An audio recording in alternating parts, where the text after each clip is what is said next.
She turned a workout plan into a multi-million-dollar cult.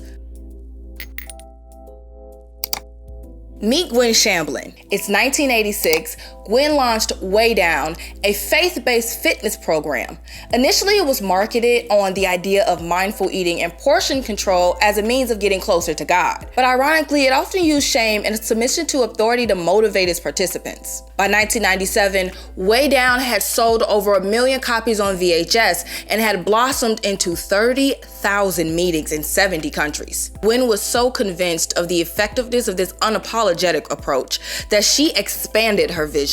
By 1999, she rebranded and launched Remnant Fellowship Church, which aimed to help individuals find self-fulfillment through God. However, with this shift in focus, Gwen also distanced herself from traditional Christian beliefs, even denouncing the Holy Trinity and positioning herself as a prophet leading the true Church of God.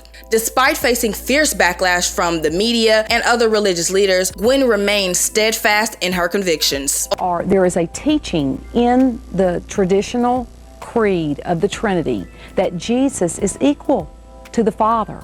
And so I hold a very strong stance of Philippians 2, that Jesus did not consider equality with God something to be grasped. All the New Testament writers and Jesus himself taught a Jesus that said, "Not my will, but thine be done." Over time, she started pushing out employees who didn't fully embrace the Remnant Fellowship ideologies, which ultimately resulted in a very public religious discrimination suit. But Gwen's ambitions didn't stop there. She invested in over 40 acres of land for her church using tax-deductible funds meant for religious institutions. By the early 2000s, Remnant Fellowship had diversified into a financial company, real estate venture, car repair services, wedding and event planning, and even full-service contractor network called Exodus Industries, which members from various job titles, including lawyers, were exploited through. Interesting enough, Remnant Fellowship mirrored Gwen's original church, Christ Church of God, in that only men held high leadership positions. Gwen, despite being the founder, positioned her husband as the actual leader of the church, even though he reportedly disagreed with profiting from religion at all.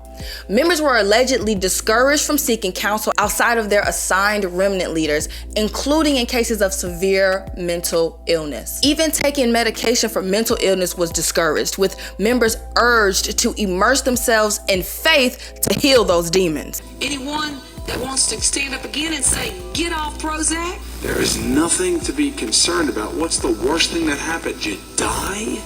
So what? You go to heaven. When I dealt with the leaders, they're all saying, listen, she doesn't need to be on these. Unhealthy practices, including extreme dieting and fasting, and questionable disciplinary methods for children, were allegedly enforced. Wives were instructed to obey and honor husbands unquestionably. Failure to do so would lead enforced torturous marriage counseling. Members attempting to leave were often faced with extreme resistance from leadership, as far as stalking and sabotaging. But if you ask Gwen and her husband, they would deny these claims vehemently. Fast forward to 2003, the tragic death of 8-year-old Joseph Smith, who was subjected to horrifying punishment from his parents. The incident came just 11 months after the Smiths had lost their youngest child to SIDS, allegedly, which drew media attention immediately. Now, the Smiths were remnant members, and evidence suggested they sought advice from Gwen and other leaders prior to this incident. Joseph's parents, Joseph and Sonia Smith, were arrested. Gwen's team, however, insisted that the tapes had been tampered with,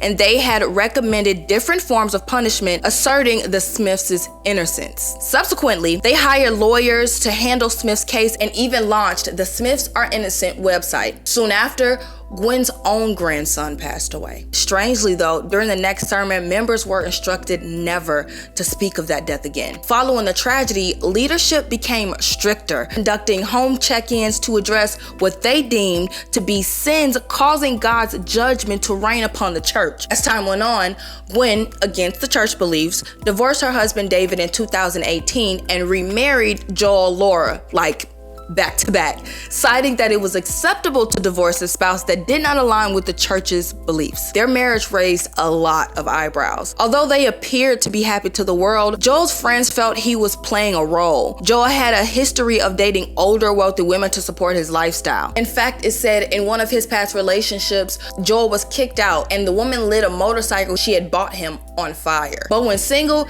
he struggled so bad that he was living in a trailer.